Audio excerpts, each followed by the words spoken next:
Hello student, आज की इस वीडियो में हम बात करने वाले हैं इकोनॉमिक्स की यूनिट नंबर 5 बाजार संतुलन के एमसीक्यूज के बारे में।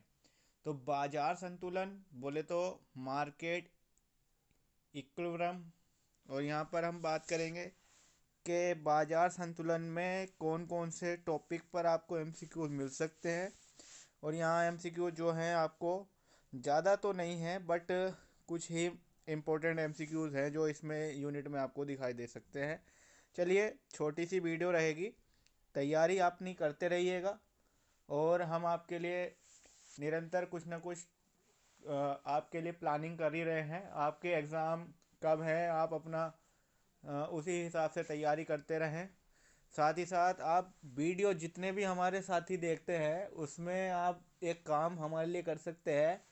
आप जो हैं वीडियो को देखने में आपको और क्या अपेक्षाएं हैं हमसे, साथ ही साथ आप को कहाँ तक ये चीज़ें समझ आ रही हैं, तो उसको एक बार कमेंट बॉक्स में कमेंट कर दिया करो यार मित्रों।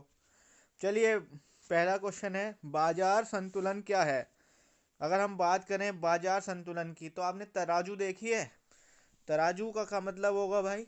तराजू यानी इसके दोनों पल्ले अगर बराबर होंगे, संतुलन होगा, तभी तो संतुलन होगा। तभी तो जो हमारा स्केल है बराबर कब बैठेगा, जब दोनों पल्ले बराबर होंगे।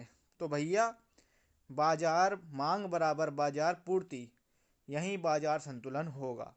क्वेश्चन नंबर 2, बाजार में वस्तु की कीमत उस बिंदु पर निर्धारित होती है। किस बिंदु पर निर्धारित होती है। देखिए, किसी भी बाजार में या फिर किसी भी सौदे में वस्तु की जो कीमत होगी वो डिसाइड करती है मांग बराबर पूर्ति के नियम पर। जहाँ पर मांग और पूर्ति का नियम बराबर होगा वहीं पर मूल्य जो है निर्धारित होता है। यानी demand equal to supply. D का मतलब डिमांड और एस का मतलब सप्लाई। क्वेश्चन नंबर 3, साधन मांग क्या होती है। साधन मांग यानी कि सोर्स डिमांड। तो सोर्स डिमांड प्रत्यक्ष है, व्युत्पन्न है, उचित है, या इनमें से कोई नहीं है। तो भाई इसका आंसर है सीधा सीधा व्युत्पन्न मांग है, डिराइव्ड मांग है। ठीक। सोर्स आपके बढ़ेंगे तो आपकी मांग चेंज हो जाएगी, सोर्स आपके घटेंगे तो आपकी मांग चेंज हो जाएगी। ठीक। बढ़ते हैं, आपको चौथे नंबर का जो एमसीक्यू है देखने के लिए मिल रहा है कि मजदूरी एवं श्रम पूर्ति के बीच वेजेस और वेजेस सप्लाई के बीच संबंध होता है। धनात्मक, ऋणात्मक, शून्य, या इनमें से कोई नहीं। तो बताओ क्या होना चाहिए, दिमाग लगाओ आप। पॉजिटिव इनके बीच संबंध होगा, धनात्मक संबंध होगा। अति अल्पकाल में यानी कि very short time of span पूर्ति उपलब्ध स्टॉक तक सीमित रहती है। मूल्य निर्धारण में पूर्ति का प्रभाव गौण होता है। और जी, मूल्य निर्धारण पर मांग का प्रभाव अधिक होता है। या उपयुक्त सभी सत्य हैं। भाई, बहुत ही शॉर्ट टाइम में जो पूर्ति है वो उपलब्ध स्टॉक तक सीमित रहती है। बिल्कुल सही बात है। जितना स्टॉक है उतने ही पूर्ति रहेगी छोटे समय में, तो ये है क्योंकि छोटे समय में मांग का पता नहीं चलेगा। पहला पॉइंट सही। दूसरे नंबर पर है मूल्य निर्धारण में पूर्ति का प्रभाव गौण होता है, ये बात भी सही है। ठीक। तीसरे नंबर पर है मूल्य निर्धारण पर मांग का प्रभाव अधिक होता है। हाँ भाई, बिल्कुल। हम छोटे समय में क्या देखते हैं कि भाई अगर हमारे प्रोडक्ट की डिमांड होगी, जिस तरह की डिमांड होगी हम उस तरह का प्रोडक्ट का प्राइस रखेंगे। मतलब हम प्राइस डिपेंड करते हैं, जो हमारा प्राइस डिटरमाइन होता है वो डिमांड पर होता है। ठीक। और लास्ट में ये सभी सत्य है, आंसर इसका डी है। क्वेश्चन नंबर 6, मजदूरी एवं श्रम की पूर्ति में संबंध होता है। ये फिर से रिपीट हो गया, अभी मैंने आपको बताया ही था। मजदूरी और श्रम की जो संबंध है इसमें कैसा संबंध है, विपरीत संबंध है, प्रत्यक्ष संबंध है, या कोई संबंध नहीं है, या ये सभी असत्य है। तो छठे क्वेश्चन का आंसर है भाई विपरीत संबंध है। विपरीत कैसे, जितनी मजदूरी ज़्यादा होगी तो श्रम की पूर्ति समझ लीजिए कम होगी। यानी जो लेबर होगी, लेबर अगर कम होगी तो मजदूरी ज़्यादा होगी, लेबर अगर ज़्यादा होगी तो मजदूरी कम होगी, सीधी सी बात है। आगे बढ़ते हैं। 7वां क्वेश्चन, पूर्ति के बढ़ने पर कीमत में, सीधी सी बात है, सप्लाई बढ़ेगी तो पैसा यानी कि जो कीमत होगी वो घटेगी। क्यों घटेगी? क्योंकि हमारे पास सप्लाई ज़्यादा है, हमारे पास प्रोडक्ट ज़्यादा है, प्रोडक्ट ज़्यादा होगा तो आप जो है उसे किसी भी पैसे पर निकालने की सोचेंगे। ठीक, तो यहाँ पर क्या होगा, पूर्ति के बढ़ने पर कीमत में कोई प्रभाव नहीं पड़ेगा। नहीं भाई पड़ेगा, वृद्धि होगी नहीं होगी, कमी होगी इसकी। 7वें का जो आंसर है सी है। आगे बढ़ रहा हूँ। क्वेश्चन नंबर 8, पूर्ण स्पर्धी बाजार में, पूर्ण स्पर्धी यानी कि परफेक्ट कंपटीशन बाजार में संतुलन की स्थिति होगी जब, परफेक्ट कंपटीशन के बाजार में संतुलन कब होगा, यानी कि बैलेंस कब होगा, जब D is greater than S, यानी कि डिमांड बड़ी होगी सप्लाई से, डिमांड सप्लाई से कम होगी तब होगा, या डिमांड सप्लाई के इक्वल होगी तब होगा। भाई क्या आंसर होगा इसका बताओ। एक लास्ट ऑप्शन है, marginal utility equal to marginal revenue. क्या होगा इसका आंसर बताइएगा।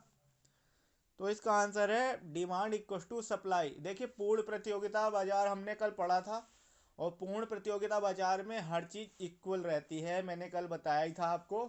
तो आपको बात समझ में आनी चाहिए कि पूर्ण प्रतियोगिता बाजार में डिमांड इक्वल टू सप्लाई ही संतुलित रहेगा। चलिए भैया आगे बढ़ता हूँ मैं। आगे बढ़ते हुए बात कर रहे हैं हम क्वेश्चन नंबर 9 की, कि पूर्ति के यथा स्थिर रहते हुए, पूर्ति यानी कि स्थिर है, ना बढ़ रही है ना घट रही है, मांग में कमी का कीमत पर क्या प्रभाव पड़ेगा। मांग में कमी यानी कि डिमांड में कमी होने पर कीमत पर क्या प्रभाव पड़ेगा, यानी कि सप्लाई उतनी की उतनी है और डिमांड कम हो गई, तो कीमत क्या होगी, कीमत बढ़ेगी या नहीं बढ़ेगी बताओ। कीमत में कमी होगी, कीमत में वृद्धि होगी, या यथा स्थिति बनी रहेगी। पूर्ति आपकी ऐसी की एज इट इज ऐसी है, यथा स्थिर है। पूर्ति ज़्यादा हो गई और मांग में कमी आ गई, पूर्ति अब ज़्यादा हो गई मांग में कमी आ गई, तो मूल्य जो है जो है घटेगा, उसमें कमी हो जाएगी। अभी हम बात कर रहे थे ना कि भाई अगर पूर्ति बढ़ गई और डिमांड आपकी घट गई तो कीमत क्या होगी, घटेगी, सीधी सी बात है। आगे बढ़ रहे हैं कि चाय की कीमत में वृद्धि का कॉफ़ी की मांग पर क्या प्रभाव पड़ेगा। अगर चाय की कीमत बढ़ेगी तो कॉफ़ी की मांग पर क्या प्रभाव पड़ेगा इसका। भाई कुछ लोग ऐसे होंगे, अब चाय के ज़्यादा प्राइस बढ़ जाएंगे तो क्या सोचेंगे, हट चाय कौन पी रहा, अब हम कॉफ़ी पियेंगे, यानी कि कॉफ़ी की मांग बढ़ जाएगी। क्वेश्चन नंबर 10, इसका आंसर वृद्धि होगी। ठीक। 11वां क्वेश्चन, अल्पकाल में उत्पादन के कितने साधन स्थिर होते हैं। भाई हमने कल यही बात कर रहे थे आपसे।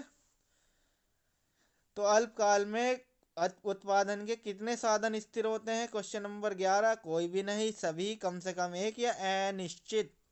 11वें का आंसर है कम से कम एक साधन स्थिर होता है, और दीर्घकाल में एक भी साधन स्थिर नहीं होता है भाई, कल हमने बताया भी था आपको।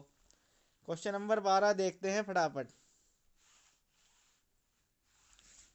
तो क्वेश्चन नंबर 12 देखिए, मांग के बढ़ने पर यानी डिमांड के बढ़ने पर कीमत में वृद्धि होगी, मात्रा स्थिर रहेगी, कीमत में कमी होगी या कीमत स्थिर रहेगी। जब आपकी डिमांड बढ़ेगी तो आपका जो प्राइस है क्या होगा भैया, प्राइस बढ़ेगा घटेगा। डिमांड बढ़ गई, डिमांड बढ़ गई तो प्राइस बढ़ेगा, सीधी बात है। हमारी डिमांड बढ़ेगी तो हमारा प्राइस भी बढ़ेगा। डिमांड और प्राइस में सीधा सीधा रिलेशन है, और डिमांड और सप्लाई में इनवर्स रिलेशन है। ठीक। ये 12 क्वेश्चन थे बाजार संतुलन से रिलेटेड।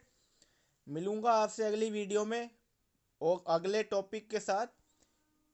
बने रहिए कॉमर्स की दुनिया के साथ और देखते रहिए कॉमर्स की दुनिया। Thank you so much. अपने जो भी अनुभव हैं हमारे साथ साझा जरूर करें।